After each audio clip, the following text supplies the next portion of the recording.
Assalomu alaykum, Palon ishqibozlari. Bugun 14-may 2025-yil.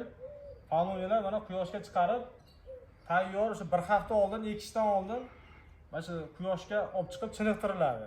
Chunki Tbilisidan birdaniga olib chiqilganda hozir mana 35 gradus, 30 gradusdan baland bo'lyapti. Bu baylari quyoshga dosh bera olmay qoladi. Chunki may oyida o'rtacha 30+. Chunki bu birinchi chiniqtirib quyoshda, keyin dalaga olib chiqiladi, ertaga pateriya bo'lmaydi. Xudo xolasa 100% ko'ylaydi. Mingta eksangiz mingta ko'ylaydi. Faqat o'sha ekishda ehtiyotsizlik bo'lib, bir hali lat yeb qolmasa, qolgani xudo xolasa bexato ko'ylaydi.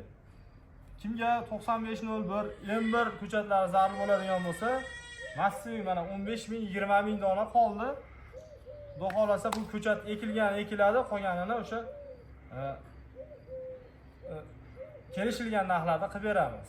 Ama Qozog'iston, Qirg'iziston ham chiqayotgan bo'lsa, WhatsApplarga chiqaveringlar. Xudo xolasa transportirovkasiga O'zbekistondagi narxdan 1000 so'm, 1,5 ming so'm farq qiladi xolos. O'sha transportirovka kilosiga hisoblanadi.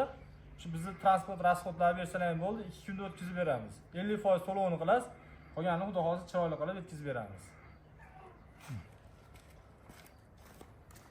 To'g'ri, iloji boricha o'sha karbamid. Biz vodiyda machavina deyiladi. Machavina ham o'stiradi, ham tanani semirtiradi.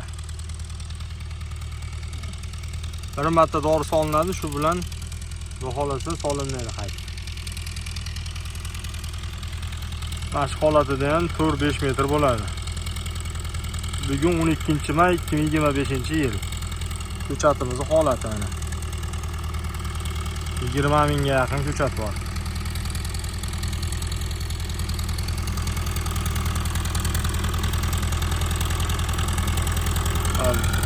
Kechagi traktorda ishlovdan keyin baylar qorayib zo'r chiroyli go'zal bo'ldi.